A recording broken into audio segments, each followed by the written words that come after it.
14 साल मेरा बेटा है, वो सुक्का सा, और उसको तुमने मारा, कान पकड़ाए रखे, उसके जनाब आगे से भी जनाब बूट मारे, उसके आगे से भी पीछे से भी उसे कान पकड़ाया, गालियां तुम देते रहे। मेरे घर की हर चीज उन्होंने उल्टा दी।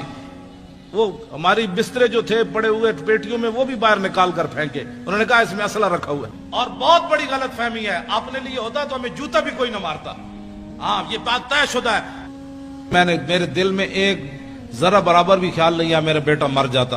हालांकि उसको इतना मारा कि वो मरने के बिल्कुल करीब पहुंच गया था, और कई दिन उसके सीने पर जो है कलाशनकोव का निशान रहा। उसके सीने पर ऐसे रखी, बता तेरा बाप पैसे कहां से लेता है, तेरा बाप ऐसी तकरीरें क्यों करता है। उसने कहा उससे पूछो जो करता है। तो पैसे कहां से लेता है, उसका अल्लाह देता है।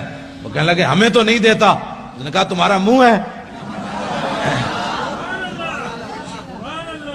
उसको फिर मारना शुरू कर दिया, तू हमारे साथ बदतमीजी, तू अपने बाप की तरफ बदतमीजी करता है। उन्होंने कहा तुमने पूछा, मैंने तुम्हें बताया, इसमें बदतमीजी वाली कौन सी बात है, कहां कौन देता है। उसने कहा अल्लाह देता है। कहा हमें नहीं देता है। तुमने गलत सवाल किया, फिर जवाब उसका यही बनता था, भाई तुम्हें नहीं देता तो हमसे पूछते हो, फिर रब से पूछो भाई क्यों नहीं देता तुम्हें। जब तुमने ये पूछा है तो जवाब उसका यही था, तुम्हारा बूथा है पैसों लेने का, आराम खोर हो। तो मर भी जाता ना, अल्लाह की कसम मर जाता, तो मैंने रोना नहीं था, नहीं रोना, हाँ बिल्कुल नहीं रोना, क्योंकि बातें मैं जिक्र करनी नहीं चाहिए। अगर करता हूं तो फिर ये सारी चीजें तो पहले आनी है।